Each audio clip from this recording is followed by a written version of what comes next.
Hello, hello. Welcome back to the Balanced Blonde podcast, Soul on Fire. I'm your host, Jordan Younger, and on this podcast, we get into all sorts of good stuff, deep stuff, spiritual stuff, and beyond. And today is no exception at all. We are talking to my dear friend, Lily Ashwell. Lily Ashwell is an intuitive astrologer.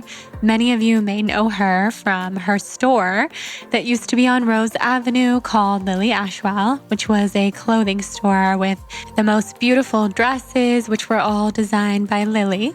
And since then, Lily has been on a journey of awakening, healing, basically going through the dark night of her own soul, which I can relate to, and many people I know who listen to this podcast can relate to. Lily and I connected because we both have had Lyme disease, and we have been healing on a very similar trajectory. In fact, it is wild. If I told you guys all the parallels and similarities between Lily and myself and the healing and the things that we've tried and the doctors that we've seen and the healing sessions that we've done together and separately, you wouldn't even believe the similarities and so much of what we've done in order to heal.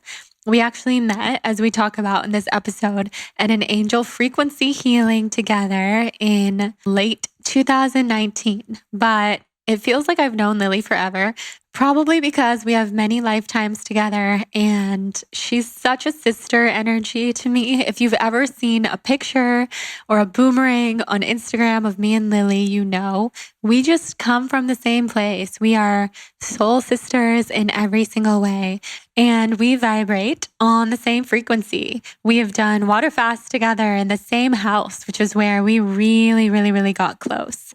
And since then, Lily has tried Bee Venom therapy, so we talk about that in this conversation. And more importantly than being sick, because we don't really like to focus on that since we are healing and we know that everything is energy and words are energy. So we don't refer to ourselves as sick. We are absolutely both healing. We really get into what Lily has done and what Lily has focused on since pivoting her entire career.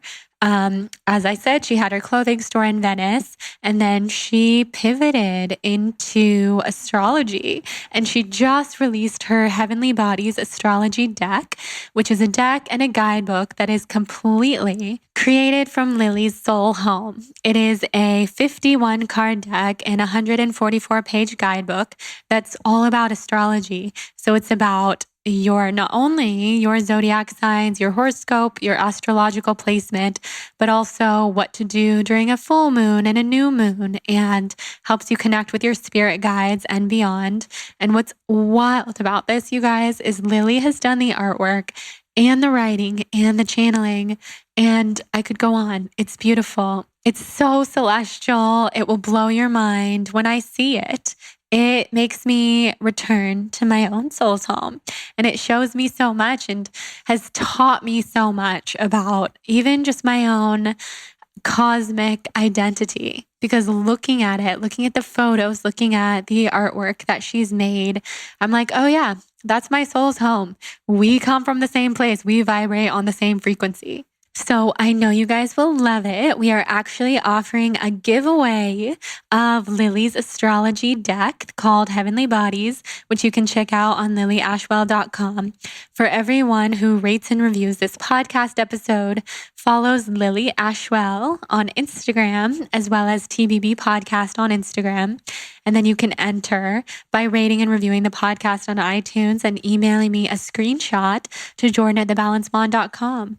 And on top of that giveaway, I am working with a handful of my favorite brands to do a very special giveaway for you guys every week this month, and also the first week of March. So you can enter each week by following TBB Podcast again on Instagram.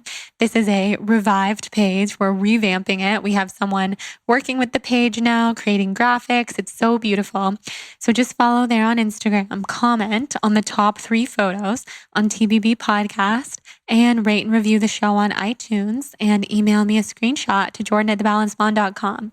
So this week there will be 2 chances to win you will either win a package of Cured Nutrition CBD, Olipop Healthy Soda, Go Macro Vegan Bars, Liquid IV, hydration supplements, and then the second chance to win will be Lily's deck, which is so exciting. So before we get into today's episode with Lily, I would love to thank our sponsor for today's show, Olipop. Olipop is my latest obsession. It is such a hit in the Albrecht household right now. I'm obsessed with it. Jonathan's obsessed with it. It is a healthy alternative to soda. It tastes just like the sodas that we all grew up with, but without all of the added sugar and artificial ingredients. That's right. It's completely TBB approved, very low sugar. It's non-GMO, vegan, paleo, keto friendly, and has less than 8 grams of carbs per can. You guys will love their products. They're also very good for the gut, which we will get into. But first, I want to tell you about the flavors. My favorite flavor right now is the cherry vanilla. It's so good. So they have a bunch of delicious nostalgic flavors like vintage cola, which is Jonathan's favorite, classic root beer, which is my mom's favorite. And pro tip, you can have the root beer with some coconut vegan ice cream. It is so good. Oh my God. It reminds me of just being at like the classic diner in my hometown after Sunday school and having the most delicious root beer float. They also have orange squeeze, cherry vanilla, and strawberry vanilla. So like I was saying, they have gut health benefits, which is incredible. So whether you take probiotic supplements or you eat prebiotic and fiber-rich foods, you will love that Olipop supports a healthy gut microbiome thanks to the prebiotics, botanical extracts, and 9 grams of plant fiber in each can. So prebiotics are basically food for your probiotics, aka good bacteria in your gut. And the truth is 95% of adults do not get enough fiber, especially in America. So you can add to that by having a healthy, delicious, natural soda alternative. I mean, how amazing is that? You can shop for Olipop at over 3,000 stores across the country, including Whole Foods, Sprouts, Kroger, Wegmans, and Erewhon. And you can also use my exclusive deal if you shop online, which is drinkolipop.com/blonde to get 20% off plus free shipping on their best-selling variety pack. This is an amazing way to try all of the delicious flavors that I mentioned. So go to drinkolipop.com/blonde or use the code blonde at checkout to claim this deal. That's DRINKOLIPOP.com/BLONDE, which is only valid for the variety pack. So thank you, Olipop, for sponsoring the show. Thank you for offering this amazing discount. Now let's head into this episode with Lily Ashwell. I cannot wait for you guys to hear this.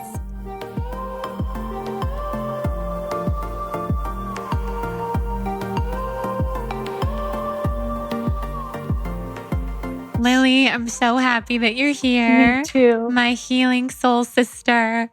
We have been on a journey together. We have. Individually and together for many years now. Yes. And well, actually, we've only known each other for a year. I think it's over been a year. about a year now. Well, it was right before Christmas that we did the angel frequency healing, Yes. 2019. Yeah. We'll have to talk about that as we get into the conversation. But we've just been talking for hours. You did my astrology chart. We're going to talk all about it. I did a little reading on you. Watched you shapeshift, my favorite thing, because you shapeshift into so many angelic things. And I'm just so honored to have you here. Thank you for having me. I'm so happy to be here with you. Yeah, we always knew we would do this when we were both healthy enough. Yes. So this is kind of like monumental for both of us in a lot of ways. It is. It's very special. It is. So let's just start out by having you introduce yourself to the audience and tell us a little bit about this journey that you've been on for the last handful of years. Yeah. So I am Lily. I am an intuitive astrologer and an artist and spiritual seeker. And I am really passionate about studying our true energetic nature through energy systems like astrology. And I explore my research through making meditative drawings and paintings and writing. And my most recent project was born from a 3-year obsession of studying astrology. And I created a beautiful universe called Heavenly Bodies Astrology, which is a book and deck that teaches you or gives you everything you need for your astrological education. But this all happened while I was on my own pretty major healing journey of Lyme disease.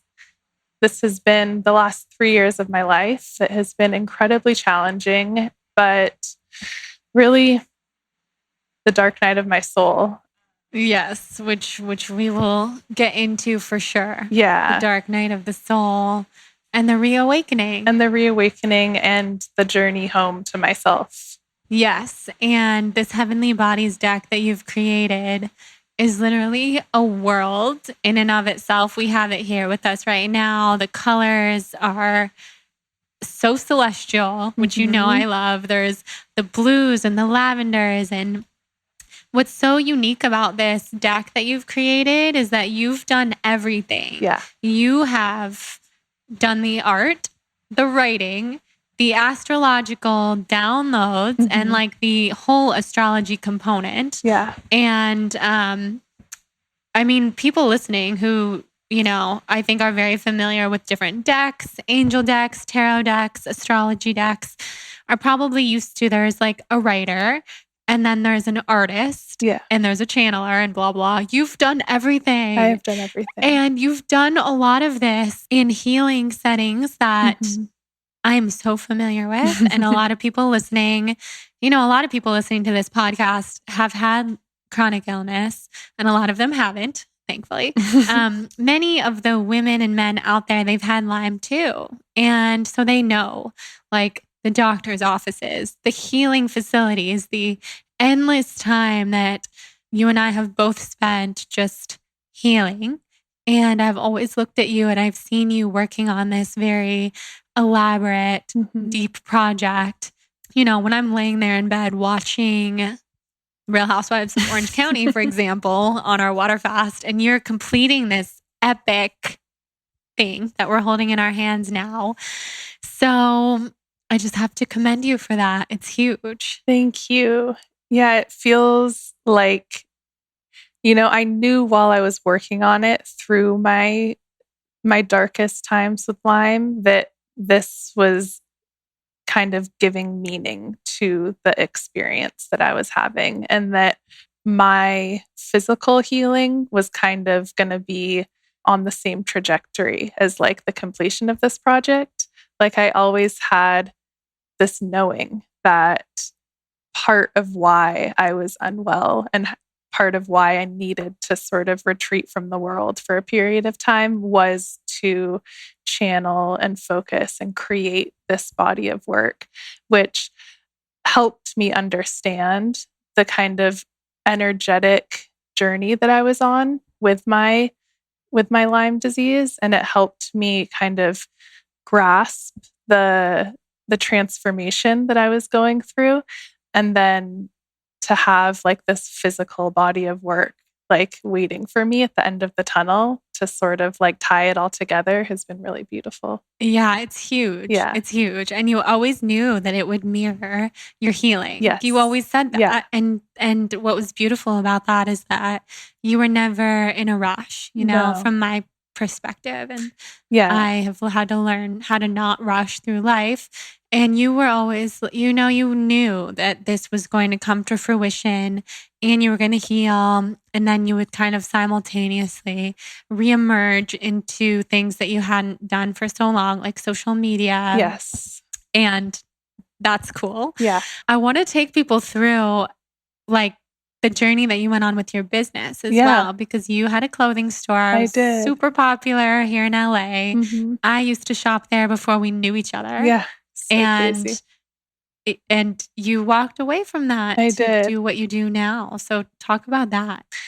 Yeah, so I've always been an artist and creative, but in my 20s, my focus or the main kind of outlet for my creativity was clothing design and fashion. I went to art school and studied fashion design and started a clothing line in 2012.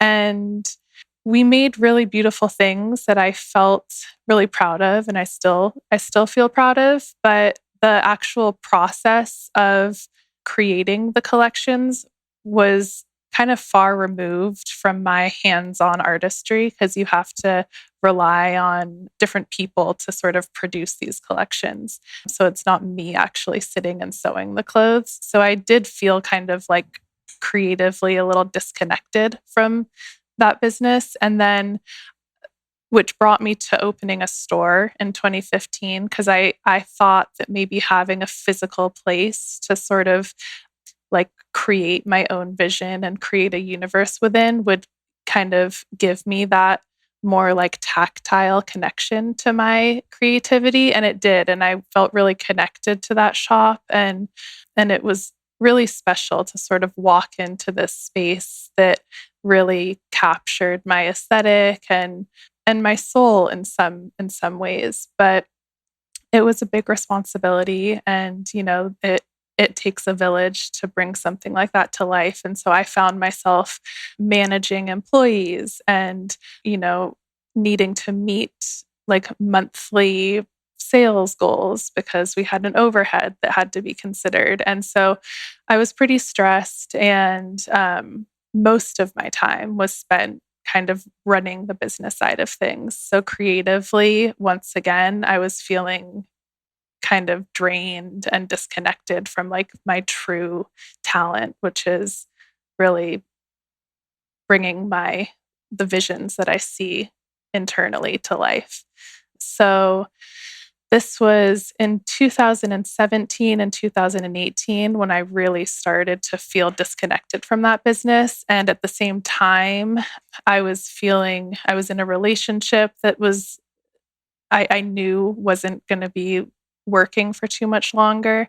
And my body was starting to really kind of weigh me down. And so the three kind of major pillars in my life in 2018, my relationship, the partner that I was living with, and my physical body that I was living inside of, and the business that I had poured, my entire adult life into creating, I could feel kind of slipping like out of my grasp. And so I made the tough decision to step away from the relationship and to untie myself from that business. And, I don't know if I would have done so had my body been totally healthy and robust, but my energy was so low, and I just didn't have that fight in me to sort of pour energy into things that I knew were kind of depleting me. So that was the first blessing of this health journey, was it kind of pushed me into making some decisions that were really challenging. Yeah. And I don't know if I would have had the courage had my body not sort of required it of me. Yeah. I think about that so much with Yeah. Lyme, as we say to each other all the time, Lyme is our greatest teacher. It's been such a curse and a blessing. Yeah. Mostly a blessing, but very painful. And it continues to be at times. And I always feel like people get chronic illness because they're being called to wake up to something deeper, to being in alignment with their soul's path. And for you, it's true creativity and true, like the great, next great love of your life is going to come into your life. And all these things were meant to happen. Yes. But we see a lot of people living these very status quo lives, being pretty comfortable with it. And that's also fine. That's just not us. Totally. And it's just crazy because you and I have so many similarities. Yeah. It's wild. Yeah. And I think similar health parallels. I think that for me, and I think probably the same for you, a big lesson I came here to learn is trust. in the universe, which we were talking a little bit earlier about stepping out of that masculine, like needing to do and move forward and plan, and kind of like stepping more into the feminine space of just kind of being in our truth and trusting that if we're in the current, that the right things would come to us. Mm-hmm. And I think for me, that was my comfort zone, was to sort of feel like I had all my boxes checked. I had my relationship, and I had my business, and I had sort of like my plan that was, I felt pretty settled in my life for a little while, but it wasn't connected to who I truly am. Mm-hmm. And it was scary to step away from all of that. But now I feel this unbelievable connection to my truth, and I just know that the right things are kind of flowing into my space. They definitely are. Yeah. So how did you begin to reconnect to yourself? Well, in 2018, I kind of cleared the space first. So I think that I had to kind of get rid of a lot of noise, like all of the distraction had to go. So I kind of created an atmosphere in my life where it was just me and me. And so I had about a year where I was really in a cocoon. I didn't see hardly even my family. I was just pretty dedicated to making art, and at that time studying astrology at a much deeper level than I ever had, with no plan. It wasn't like I knew that this would be my next career move. It was just something that I felt called to explore, and I kind of honored that and built my life around doing what I knew was deeply nourishing for me on every level. Mm-hmm. And so I was, I cleaned up my diet. I stopped drinking. I stopped eating food that I knew wasn't making me feel great. I stopped over exercising. I kind of just really tuned in and started treating myself much better. And at that time, I had to do that alone. I struggle, I think, like you, a little bit with kind of being overly considerate of what others might need from you, or people pleasing. And so I felt initially a little self-conscious when I was like stepping into a new way of living, and I really needed to give myself space to do that alone.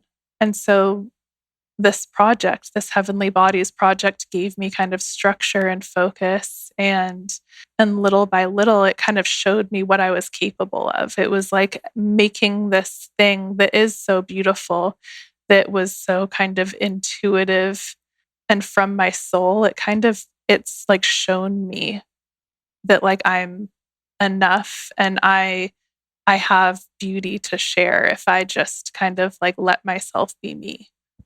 Wow. Yeah. That is so beautiful. And it's true. You are enough. You're so more than enough. And this project is like your soul's offering to the world. Yeah. The first of many, I feel. And, as well as like the Lily Ashwell store was in its time, that too. Mm-hmm. You just outgrew it and outgrew like what became of it, which, as we talk about, is kind of the masculine way, It's very like, you do this, you open a brick and mortar store, it's very successful, and it was very successful. And you chose, I would say, the feminine way, which is to really listen to your intuition, close something that was very successful, and trust what's to come, what was to come. Yeah, I was really kind of embarrassed, truthfully, a little bit when I closed the store, because, my business was my name. And so it felt kind of, it was weird to sort of like paint over my name on this building in the neighborhood that I still live in. Right. And it was on Rose, It was on right? Rose, yeah. So people who know LA, Rose Avenue, Venice, it's like the epitome epicenter of cool things, restaurants, businesses, stores. Yeah, it's a cool little street. And I did feel kind of a certain level of shame or failure or something when I closed it down. But now I'm so proud of myself for walking away from it. It's like that was really the ultimate kind of like self-care move. Hell yeah. I feel as proud as I am of what I created there, I'm equally proud of knowing that it kind of ran its course and it wasn't working for me anymore. Yeah, I'm so proud of you for that too. And it is, you really listened to your intuition and like the spiritual side of yourself to walk away from it, which I am sure wasn't hard to do. And I'm familiar very much with having your business be your name and like what that means. And oh my God, like the brand is me and I'm the brand and I'm changing. And there's a lot of struggle there. And when you get into the astrology of it, you were in your Saturn return, right? Pretty much. I had a late Saturn return. My Saturn return was then exactly. I was 29. It was like 29 and 30. Usually people are 27. Mine was early. Was it? A little early. 27 to 29 for me, pretty much. Maybe like late 26 to 29. It was a journey. It is a journey for all of us. Saturn return for people who don't know? Saturn return is when Saturn repositions at the place that it was at the time of your birth. And so Saturn is kind of like, I always say that Saturn is like the chiropractor and the return is the adjustment. So it's like wherever we've been kind of procrastinating or burying our head in the sand or kind of silencing our intuition, it's all going to become glaringly obvious during the Saturn return because it wants to kind of push us onto our highest life path. So for people who are lucky enough to be super tuned in from a young age and are maybe already kind of like living their highest path come 27, 28, 29, they might not really feel their Saturn return. But for people like me who are kind of running away from some uncomfortable truths, it can be a pretty explosive and uncomfortable time, but it's ultimately just tough love from the universe. It's not something to be scared of or to run away from. It's something to just sort of lean into and embrace because it's there to carry you into a much higher vibration of living and being. And your Saturn is where? My Saturn is in Capricorn. Like mine? Yeah. Oh, wow. Did we ever know? Well, you probably knew that. I knew that. In the 4th house. So wherever Saturn is located in your chart, it's somewhere that you feel like a sense of lack or kind of restricted or, it's uncomfortable. It's like it's a tight feeling. So mine's on like the cusp of my 3rd and 4th house. So that's like right at the bottom of the chart. So that's about like nest and kind of childhood family and like early schooling and communication. So the way that I read my Saturn down there is about kind of not feeling like I could express myself freely, like as a young kid. And of course, that kind of echoes into adult life. And, that's something that you're always kind of, if you're conscious of it, then it's something that, I try and take care of and nurture my Saturn and make sure that I allow myself to kind of be me, even if I feel shy sometimes. Yeah. Yeah, I love that. You push past it. Yeah. So my Saturn is Capricorn. Do you remember what house mine is in? Yeah, your Saturn is Capricorn in the 12th house. And what does that mean? Well, the 12th house is the most spiritual house. So if we think of the 12 houses of astrology as like a life cycle, house 1 is birth. So it's like where we individuate from the collective and like are given our own body and our own identity. And then you go all the way around to house 12, which is like it's transcendence. It's where we transcend our physical form and like merge back into the collective. So having Capricorn, and your 12th house is in Capricorn, which is like kind of funny because Capricorn is earth, and then you have your Saturn there. So you have a difficult, like a spiritually difficult relationship to earth energy is based on everything else going on in your chart. That's how I read that Saturn in the 12th house. Yeah. Yeah. And as you were telling me before we started recording, that's my only earth, right? You have that, and then you have no other planets in any earth signs, but then you have your moon and Chiron are conjunct in the 6th house, which is an earthy house. And that's the only earthy house that you've got any activity in. But Chiron is a spiritual injury. It's the injury that never heals. So your only earth activity in your chart are the two kind of spiritually challenging energies, which would be Saturn and Chiron. So, I think that, as you always joke about how Jonathan says you aren't from here, and you're really not. I'm really not. You're really not. I'm really not. I'm full celestial air. And talking to you about that before we started recording was so affirming and helpful because you were saying even my diet reflects the air. Yes. The air, the celestial body. Yeah, you have a lot of water in your chart. And so I see a lot of like karmic weight that you're kind of like, that has come with you into this lifetime from past lives of your own and through your family line. And it's made you a really spiritual person, and you're experiencing a really spiritual life. But you've got it all kind of moving into your 8th house, Sun, Mercury, Venus, stellium. So you've got 3 of your most important planets in this watery 8th house, which is an air sign. It's Libra. So I see the 8th house as like the house of alchemy. So all of this kind of spiritual, emotional baggage goes into the 8th house, and you transmute it into air. Like you turn it into ether with this Libra energy, and you turn it into something beautiful because you have Venus there too. And Venus is how we experience beauty, what we see as beautiful. And the 8th house is about what lies beneath the surface. It's kind of like the taboo. And so you're experiencing, there's some darkness to this journey that you've been given, but you're seeing the beauty in transformation and kind of like the beauty in healing. And then with Mercury there too, you're sharing that kind of that transformative process with others and helping them see the beauty in that kind of like shadow work too. I love that. Yeah.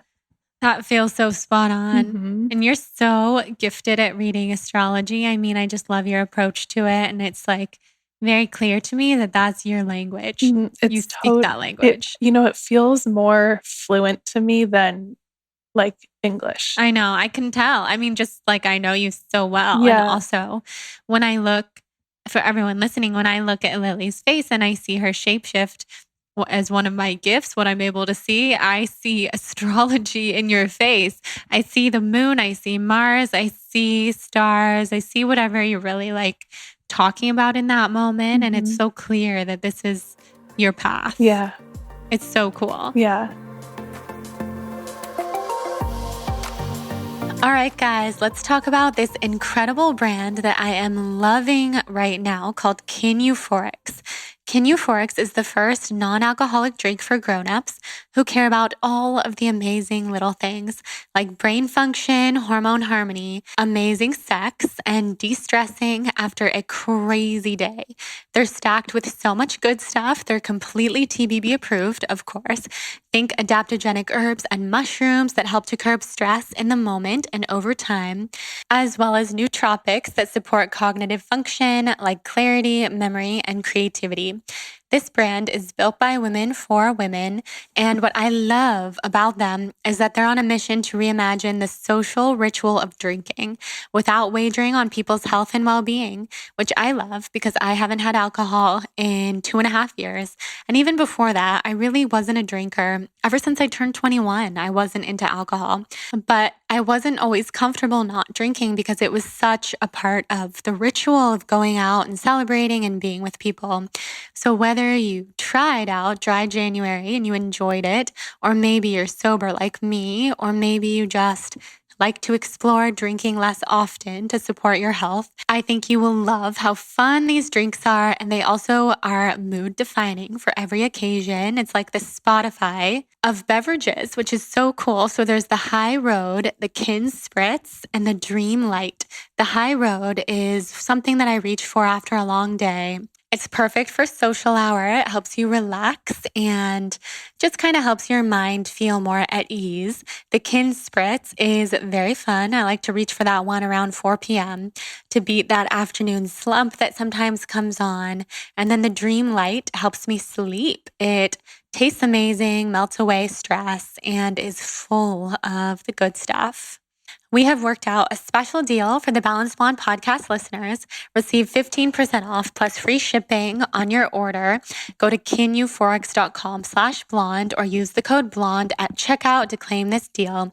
That's KINEUPHORICS.com/blonde. Enjoy. Tag me on Instagram if you try. Now let's head back into this episode with Lily. So, backing up a little, you were healing, you've been healing for the last several years. Mm-hmm. We have done so many of the same things to heal. Yes. We have seen angel frequency healers together. We've done a lot of Ayurveda. We've seen Chinese doctors who make pills out of thin air. We have water fasted together and so many other things.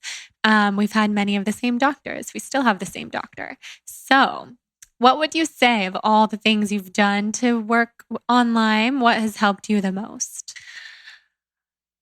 I think about that often because I have done so much. And, it's hard to say because it's undeniable how much healing has gone down in my body. But when you've done so much, it's hard to pinpoint exactly what really moved the needle. I currently do Bee Venom therapy. That's the only Lyme treatment that I'm doing these days. And I'm 7 months in, and it's the only time in my journey where I have felt like linear, consistent progress. So there's no question that the bees are working wonders for me. And if I were to, if a friend or a family member, God forbid, was given a Lyme diagnosis, and if they asked me, what their first step should be, well, I would probably tell them to take a year and to clean up their diet and just to sort of like bring inflammation down just through lifestyle stuff. And then I would say to start Bee Venom therapy. But in saying that, I don't know if the reason that I'm having such success with Bee Venom therapy is partly due to how much work I did before starting it, Right? That's so part of it. I think, true. And from a spiritual kind of perspective, I did a lot of inner work and a lot of healing before starting Bee Venom therapy too. So I feel like my body, energetically was ready, like was open to sort of receive the healing. And earlier on in my Lyme experience, every time I went into a new treatment, I would pray and I would ask the universe to let this be the thing that healed me.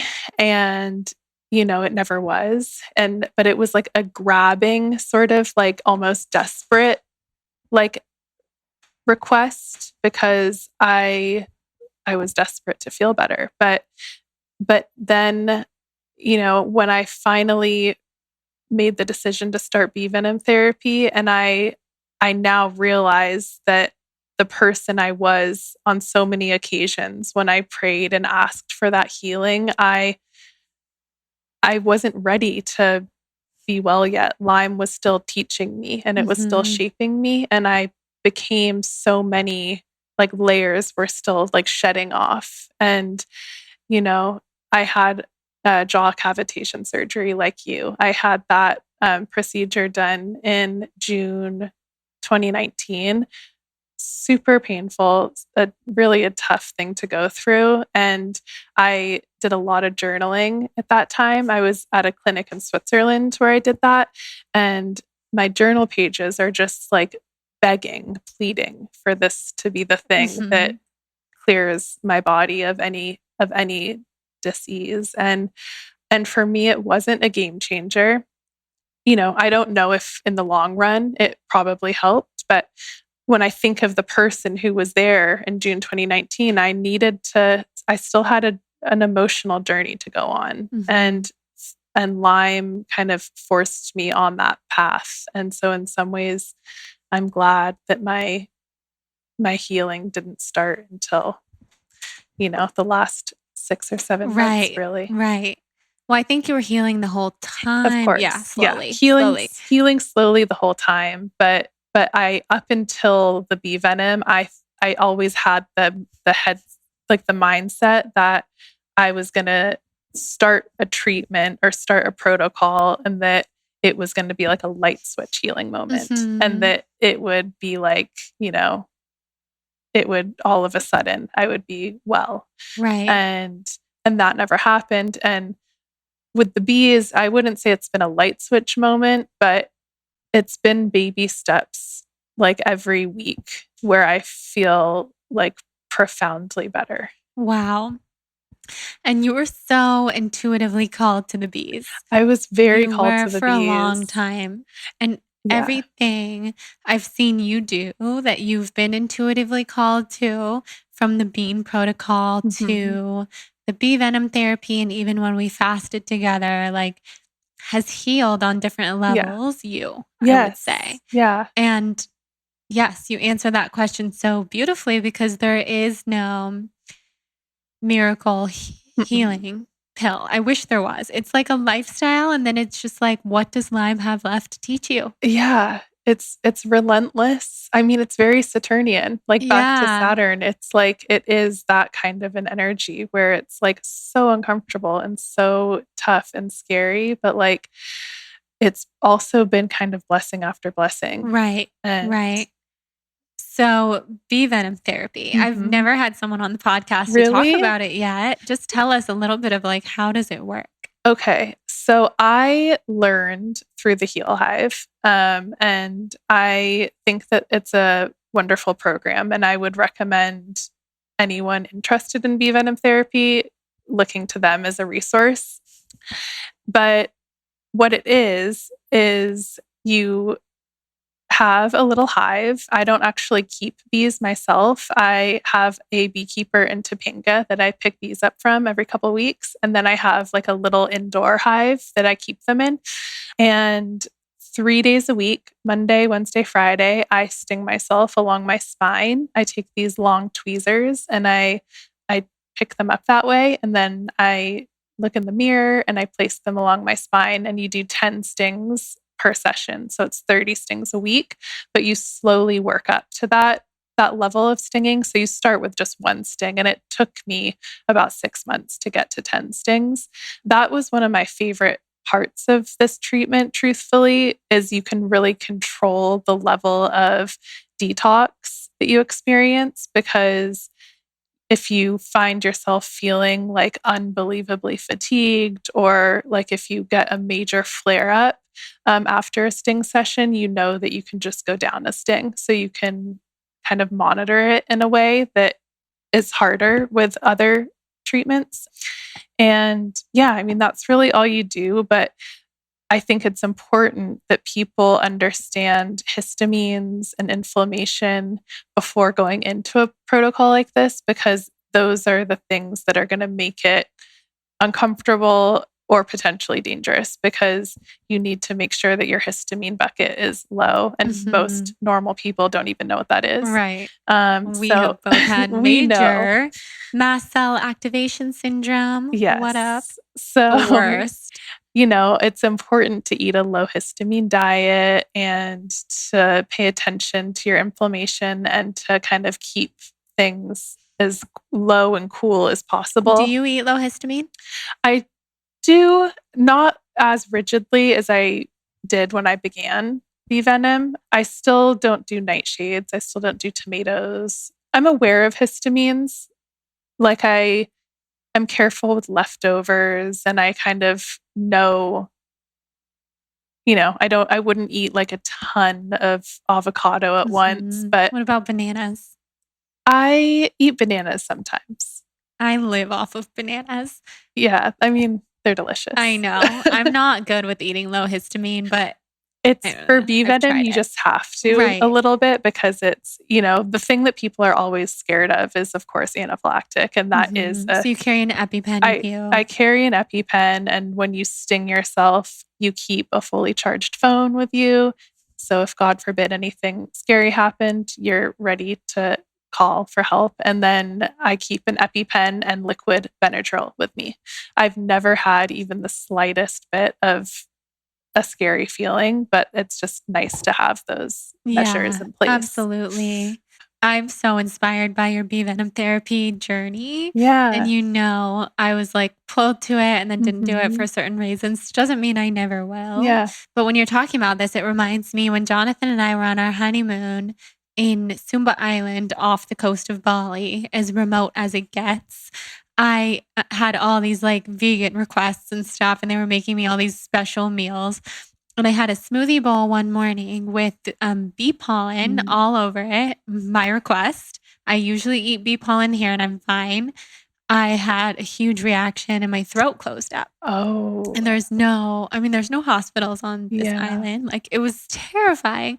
Panic attack, full works, everything. And realized the importance of carrying an EpiPen when you do have this, issue that we have, which is like a histamine, very easily inflamed. And I was like, what's going on? I've always eaten bee pollen. So that was crazy. That was crazy. That scary was a teacher to me too, to like listen and be, okay, maybe this isn't for me. Anything having to do with the bees right now. Yeah. But that was a while ago. Scary. I know. So crazy. So now that you've healed so much, you're really reintegrating into your life, I would say. You moved back into your house. I did. You released your deck, which is amazing. And you're back kind of more on social media. How does that feel? It feels really good and really healing. I think when I was in the depths of my illness, I kind of needed to disconnect from any sort of identity. Like, I needed to remove anything like familiar. So I literally moved out of the country. I moved out of my house. I went to London, and I just kind of lived this sort of gypsy life for about 18 months because it felt easier for me to sort of surrender into this like strange healing vortex if I had no attachment to like how my life was supposed to look. And so a few months ago, I finally came back home to Venice, into the house that I've lived in on and off for the last 8.5 years now. And I was really nervous, truthfully, to come back there because I've been through so much in the last few years. And I anticipated that it might feel kind of weird to go back into this very familiar place, being such a different person that I am now. And I was scared that it was going to kind of bring up, make me miss the life that I had maybe before there. And it did and it didn't. It's like, I think it's actually been really healthy to kind of be back in this place and to sort of like embrace all aspects of myself, like embrace the life that I had there before and to build a new life as who I am now under the same roof. And this is all really the release of this deck is really exciting, and I feel so proud of it. It's not only very personal to me, but it's like my best work. It's like I really focused and asked a lot of myself to create this thing. And so I'm kind of letting that lead the way. Like it's, I'll see where this takes me. I have like some loose ideas of like my long-term plan and like where I'd like to go with this next, but I feel so confident in this offering and it's so genuine that I know it's going to sort of show me. Yeah. I mean, it shows. Everything you said, it shows. This is no haphazard project. No. This is like, I just want everyone listening to actually like see it visually. Yeah. So if you guys are listening and you haven't seen it, you have to just pull it up on the Lily Ashwell Instagram or something, because it's so next level. And what I was telling you about it on the phone the other day is it makes me feel connected to you, but it makes me feel connected to myself. Which is the ultimate right? compliment. Isn't that what you want with a project that's this intuitive? Yes. And I don't even think I've told you this, but when I saw it, I was finally able to tell my designer, this is what I want for my rebrand, not to copy Lily Ashwell, who's amazing, but like I live in this celestial universe with you. Our minds are not from here. So when I showed her this, and it kind of built upon what we've been making our mood board out of. Yeah. She's like, yeah, that's you. Yeah. And I was like, yeah, that's obviously Lily too. And everything about it is so beautiful. It really feels like a place. Like it doesn't feel like a vision that I invented. It feels like a place that I visit in my dreams and that I know exists. And I kind of just allowed the space for it to come through. And then I kind of harnessed my human discipline to make it into something physical. But, my grandmother, my mom's mom, was an artist, and she's on the other side now. But a lot of her work, her paintings and her sculptures were, they depicted this place too. And I feel like in some ways she began this body of work in her lifetime and kind of like laid the foundation for me to create this. And so I think she was, someone who lived in this place as well in her imagination. She still does. And there's certain writers and poets that I feel really connected to. Whose work, if you've looked at the packaging, I've put a lot of like little poems and some of my favorite little sayings like throughout the packaging. So William Blake, who was a poet and a painter and a mystic and an 18th century guy in England. And he lived in this place too. It's like they're just... Whoa, I need to read more of his stuff. Yeah, and he made like illustrations, beautiful drawings with a lot of his poetry, and they're very of this realm. So yeah. Yeah, that's so cool. It's definitely a realm. Oh, look, Hudson just ran to your deck Huddy. Now that I opened the guidebook. This realm is a very real place, and I have a very distinct feeling that anyone who's meant to see it will see it. People who connect to the celestial realms and the astrological magic. And people had so many questions for you about like creating this, about creating it and about reading decks. Hudson just wants to kiss you all over now. God. The little man. So what is like the best way to read this deck in your opinion? Well, it can be used in 3 ways. You can use it just as a normal oracle deck. Like you could just pull a card and let that card be a message for you. Is that what it is, an oracle deck? Yeah, like an oracle deck. So that's like how people use angel cards or goddess cards or the tarot even. It's like the cards become symbols that hold messages from our guides or from our loved ones on the other side so that they can give us affirmations or guidance. So, and that can be as simple as pulling a single card. And that's the simplest way to use the deck. But it can also be used, my personal favorite way is to create a visual spread of any astrological placement. So if you are practicing the art of chart reading, which would mean interpreting your birth chart. So for those of you who don't have your birth chart or know what that means, basically at the time we were born, the planets were all in a particular place in the heavens.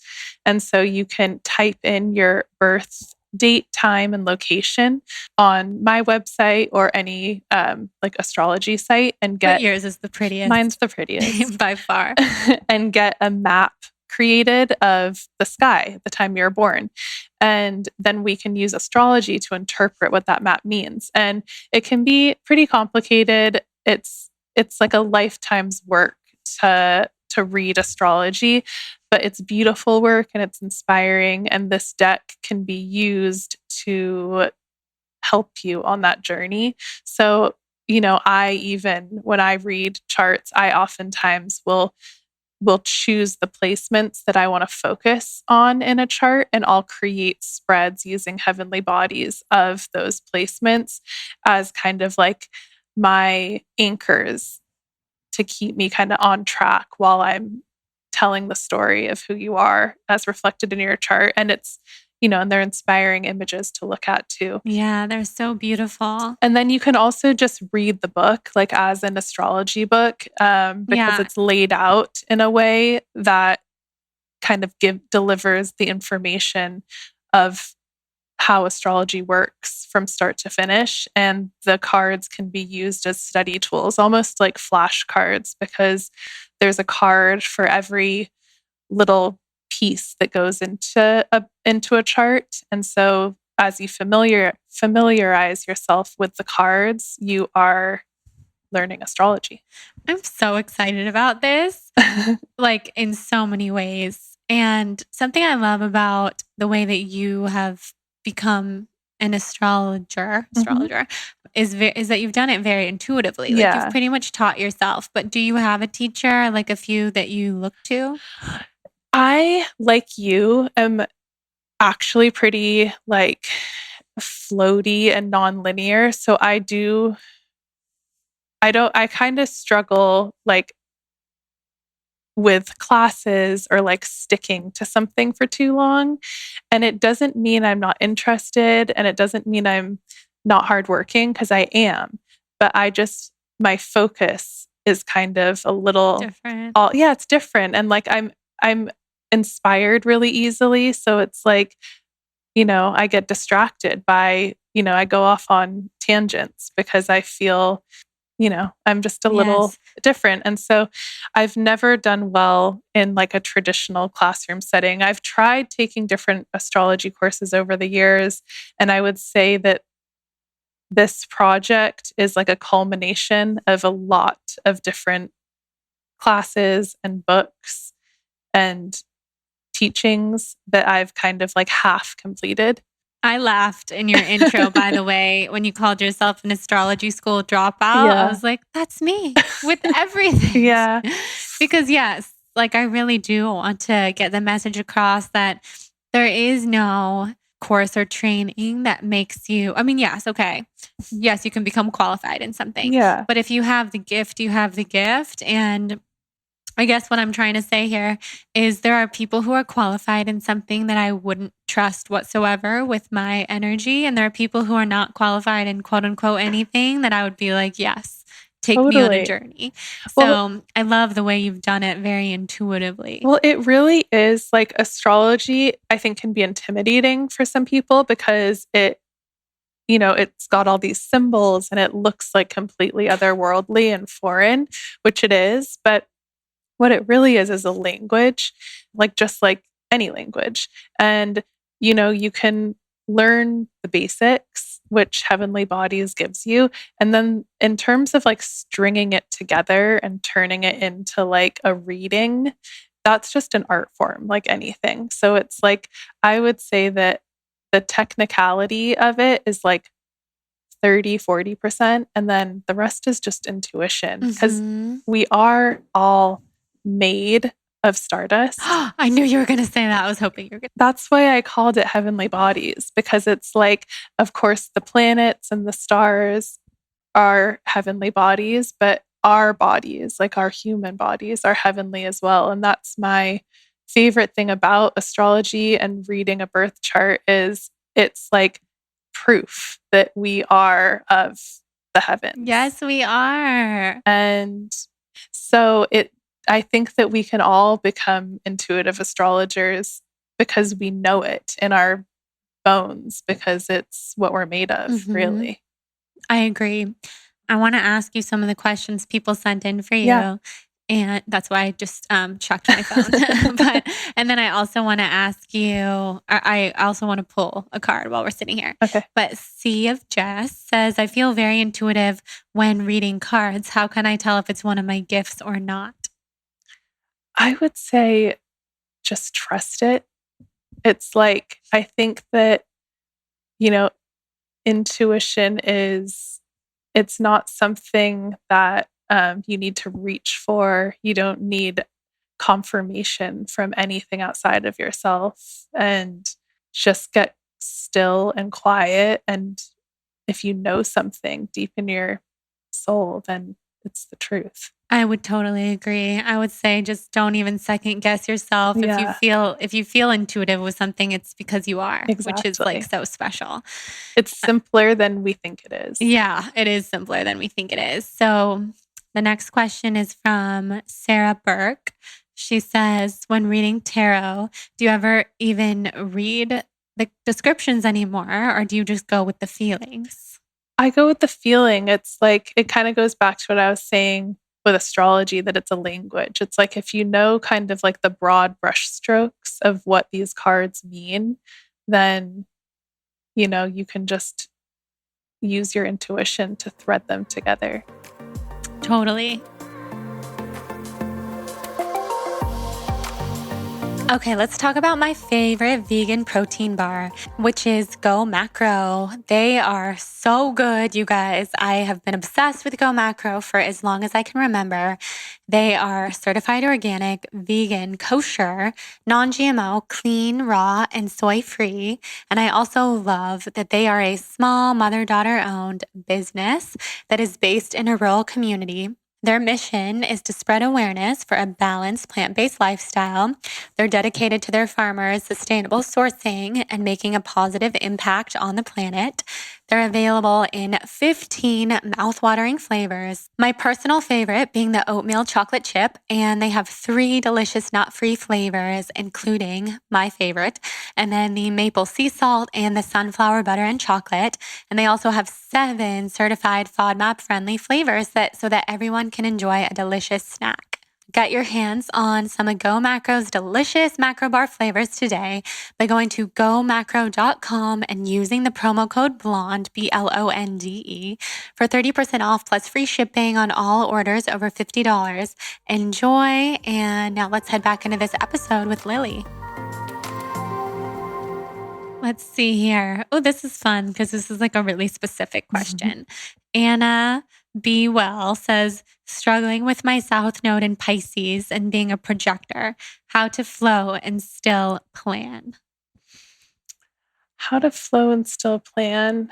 Well, with your South Node in Pisces, you want to make sure that you are connected to your intuition, and that's kind of your guiding light, but you want to make sure that you have clear boundaries with people. And so I think that, your planning is going to be about making sure that things feel intuitively aligned for you. And you want to be mindful that you're keeping yourself safe within the boundaries that you've set for yourself.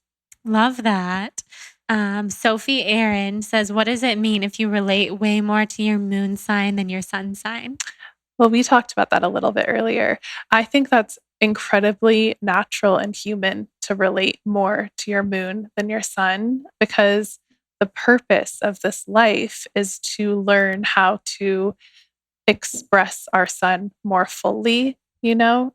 So I think it's important to be mindful of the qualities of our sun sign and, and devote our lives to learning how to embrace and express those qualities more and more. But the moon is our spirit and it's our emotional world. So that is where we're going to feel like safe and more comfortable. The sun can feel kind of, can be a little bit more work sometimes, but it's who we're meant to be in this lifetime. So it's important to embrace those qualities too. Totally. Everyone wants to know any recommendations for an astrology book for beginners. I would say yours. I would say mine. Heavenly Bodies. It's super simple, and it's the astrology book for beginners that I wish I had as a beginner, but it can grow and evolve with you as your knowledge expands, which is kind of a cool aspect of it. Yeah, totally. I love that. So let's pull a card. Yeah. I want us to each pull a card and just see what comes. Okay. I'm so excited. They're so beautiful. They feel really good. I know. Do you have a favorite card? Virgo. You pulled Virgo? Yeah. Oh my God. I have a ton of Virgo energy, you guys. Yeah, and you're a Virgo moon, right? I'm Virgo moon and Virgo rising. It's the energy that I most identify with. Taurus. Interesting. Something that I have none of. No, but Trust, I think patience, and sensuality. Yeah. And Earth. Yeah. We're kind of trying to heal your relationship to Earth energy a little bit. Then I pulled Aries. You. That's my Aries sun. I can never just pull one. Jonathan, yay, I got Libra. I'm so crazy. I get excited when I get my own sun sign. Consideration, fairness, and harmony. Mm-hmm. It's us. It's us. Libra and Aries. Mm-hmm. Wow. So pretty. I mean, there's just so much detail in each one. There's a universe in each one. It's kind of like a person. It's like my favorite thing of looking at a birth chart is it's like layers upon layers of like our past lives and our soul and then our emotional landscape in this life and our identity. It's like it's like looking into a tide pool. It's like endless, and that's kind of what the artwork looks like, I think. It does. Like I mean, very it's beyond layered. channeled. I've never seen anything like it. Yeah. I seriously have never seen anything like it. Oh gosh. Well, so I was going to say, I mean, we know each other really well, and then you did my chart, and now you know me like on a whole different level. I do. That's so cool. Yeah. I mean, it's like I was telling you, I'm not surprised by what I see in your chart. Like it all feels very Jordan, but it's always pretty awesome to see the soul that I know you to have written in the stars. It is awesome. Mm-hmm. It's so cool. I love it so much. And I'm so thankful to have such a talented, intuitive astrologer in my life, such as you. I want to ask you the rapid fires that I ask everyone who comes on. Okay, so where do you see yourself in 5 years? I am open to wherever my highest path takes me, but I would love to be living somewhere a little more rural, like outside of the city, somewhere beautiful, closer to nature, and studying spirituality. It's like my greatest passion and a journey that never ends, and making beautiful art and in love and with babies. Yeah. Oh my God, I love it so much. What are your sun, rising, and moon signs?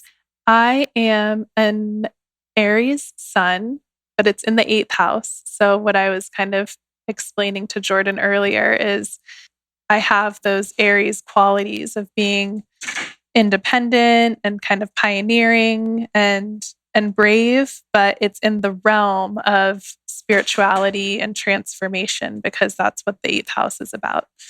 And then I've got my Virgo moon in the 12th house, which is also a very spiritual, watery house. And so the way I see my Virgo moon is I'm kind of like, Virgo is earth and it's meticulous and organized. And I'm kind of trying to make sense of spirituality. So it would make sense that my obsession is kind of studying these energetic systems. And then I'm Virgo rising. So I approach life through the lens of Virgo energy. Yeah. So it's important to me to live kind of with reverence and integrity.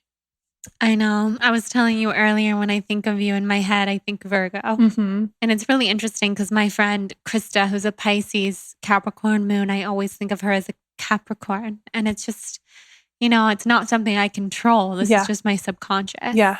It's very interesting. Yeah. No, that makes sense. Mm-hmm. I mean, I don't feel very connected to my Aries sun, but I can see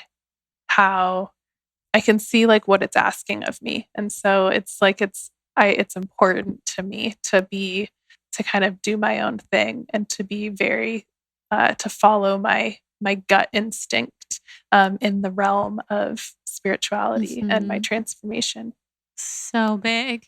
And your North Node is Aries. Also Aries, yeah. Meaning in the your 7th South house. Node is Libra. Yes. 7th house. Yeah. Wow. Are you a night person or a morning person?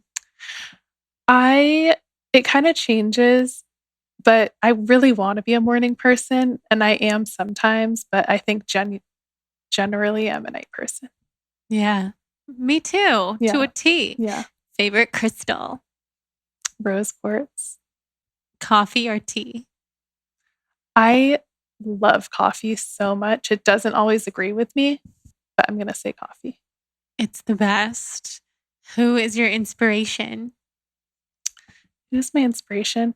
I don't have like a single person. It's more of like a way of living. Like I'm really inspired by people who follow their intuition and aren't afraid to sort of live differently from the mainstream and are kind of committed to their own truth and looking at life through like a different kind of spiritual lens. Yeah. So there's beautiful. A lot of people that can kind of take on those qualities, but totally. I love that. Yeah. If you were a color, what color best represents your energy? Blue. Beautiful. What's the hardest thing you've ever been through? Lyme. Mic drop to that. And you're overcoming it. You've overcome it. It's good. Yeah. What are your favorite foods? My favorite foods are, I actually really love like healthy, clean eating at this point in my life, but I love comfort food. So like potatoes and Japanese yams and like healthy chocolate chip cookies that I make and fruit, which I know you're a fruit gal too, and yes. chocolate. Duh. I just had a flashback hearing you talk about that. Do you know what I'm going to say? Our water fast? Yeah, when we were, when we were dreaming about food and talking about recipes and watching recipes on YouTube for weeks. Yes. We fasted together and spent a lot of time daydreaming about what we were going to eat. Yes. When the fast was over. Yes. Oh my God. And we just have to like briefly touch on the water fast because that's where we really bonded. Yeah. Lived in a house together. Yeah. Many weeks, but felt like many months. Mm-hmm. There's just no way to classify a water fast unless you've done one. And it was your first fast and you killed it. Well, I'd done like week hairstyle fasting before. True. First water fast. Yeah, first water fast, which was far gnarlier than any kind of juice cleanse or week hair experience that I've had. But profoundly healing. You were so strong there. Yeah. That was healing too, like back to what has been the most helpful. I think that brought my inflammation down big time, but it also kind of has given me this new like threshold for what I can withstand. So like whenever I feel scared of something or I'm unsure if I'm cut out to do something, I think of that water fast and I feel pretty capable of most things because of that experience. Yeah. It turned us into warriors. Yeah. Like nothing's hard. No. And after you've done that. No. That was the hardest thing I think I've ever done, probably. Mm-hmm. Yeah, I agree. Yeah. But to have you there. Oh my God, yes. It was hard. Yeah. It was hard. And then we got to eat fruit after that when we were coming off of the fast. I mean, it was a really beautiful time. I think of it really fondly. I do too. The dreams, that was kind of the craziest thing that I wasn't expecting. I felt so psychic and I had insanely clear psychic dreams that I thankfully wrote down in my journal. And I sometimes read them now. And it was like, I think there's something about being that clean when you're fasting that you can sort of access realms maybe that you are like a little too like weighed down in normal human life to travel to. Real. And I had full-blown, I had like an angel surgery dream. Do you remember that? Yeah, I'll never forget. You had angels working on your body. Yeah, and I woke up. I was like in this like high angel realm, and there were like 6 female angelic beings performing a surgery on me. And I woke up in the morning speaking the words out loud, "The child is reborn." Oh, yeah. That was you. And you know what I'm realizing? I'm so happy that we're talking about this. Remember when I was reading you earlier and I said you have all of these women around you? Yes. There were 6 and they were angels. And I get it now. It was probably them. I think you have a lot of angels in your midst. And I think you yourself have a lot of angel energy.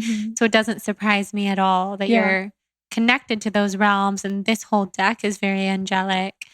I remember that. Yeah, the psychic ability while water fasting is insane. That's what I really try to hope to get people to achieve with the celestial diet. Yes. That's kind of the whole purpose behind it. And speaking of that, I remember laying in the backyard one day at our water fasting house and reading Louise Hay and feeling like I was speaking to Louise Hay. And she said something really specific to me then, which was that like I'm meant to write a book like her, You Can Heal Your Life. But the world is ready for like a little bit more out there concepts than she was able to write about, even though she obviously believed about them and knew about them.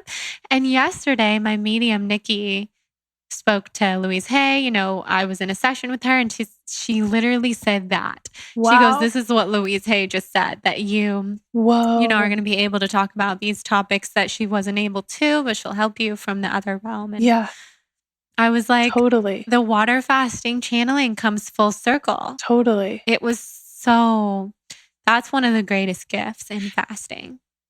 Totally. And Not that we are, by the way, recommending anyone water fast, because if you ever do, everybody listening, you got to do it medically guided, medically supervised.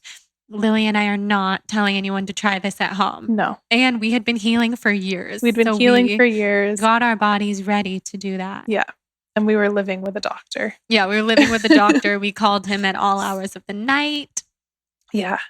But God, yes, your celestial diet.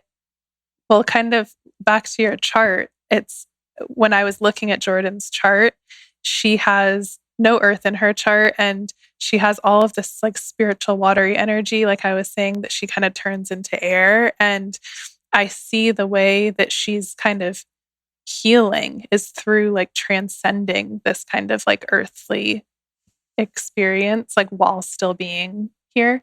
And And I know for her, what she's found most healing has been like this celestial diet that she's soon going to be sharing with you guys, and water fasting and like your meditation and stuff. And I just love that you know that of yourself, that like lifting up and out is kind of like the way that you feel best and that you heal your body.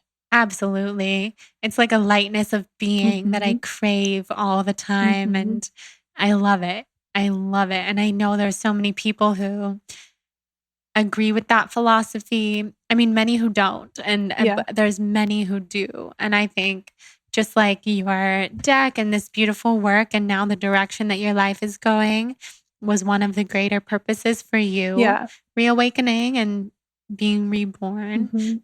I feel, the direction my life is going is the same. And thank God we are not who we once were. I mean, we were wonderful.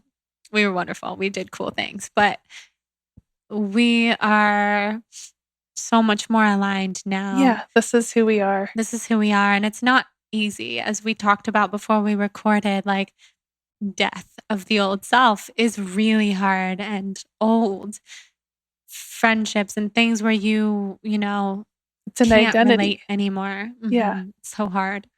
I know. I always think, and I think the same is true for you, that for whatever reason, I had to discover who I am by first being who I'm not. And I think that it's hard to sort of like look back on, I'd say like the first 30 years of my life and feel pretty disconnected from who that person was. Right. But yeah, the first 30-year cycle is, it's a cycle. Yeah. That's what it is.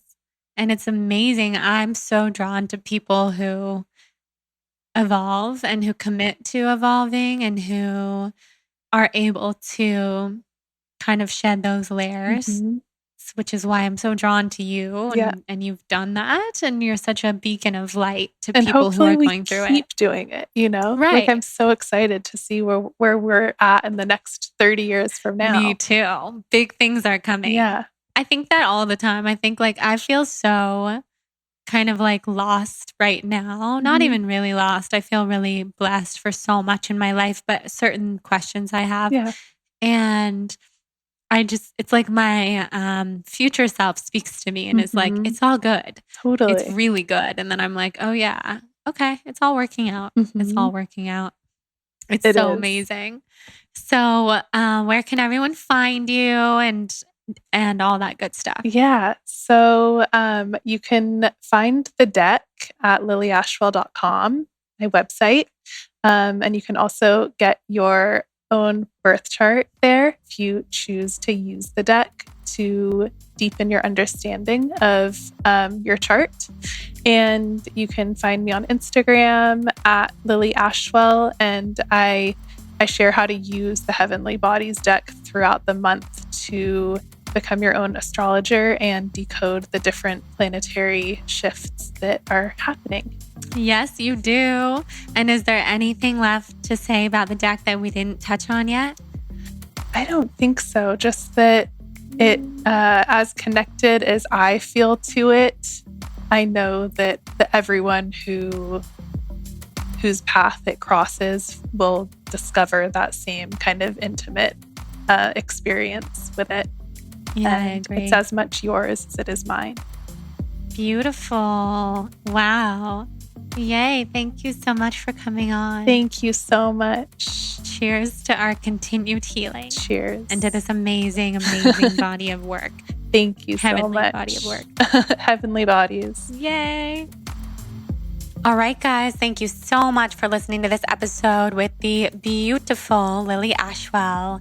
I am so inspired by her healing journey and the ways that she's pivoted her business and her life to really truly align with her soul's true mission, which is, I believe in my heart, why many of us get sick with chronic illness, so that we have to then answer to our souls and wake up in a really big way. And Lily is the epitome of doing just that. Her Heavenly Bodies deck is truly out of this world, and you guys can enter our giveaway to win one of her decks by following Lily on Instagram at Lily Ashwell, rating and reviewing this podcast on iTunes, and sending me a screenshot to jordan@thebalancewand.com. And also, separately, you can enter to win our huge wellness giveaway of the month, which is a combination of Cured Nutrition CBD, Go Macro Bars, Olipop Healthy Soda, and Liquid IV Hydration Supplements.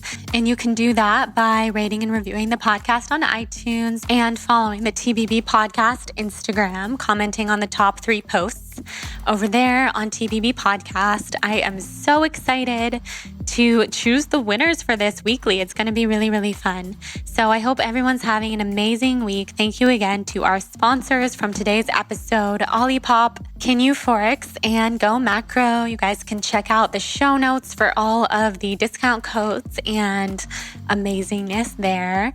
And I hope everybody's having an amazing Soul on Fire day. Let us know your thoughts on this episode over on Instagram, and we'll chat soon. Mwah.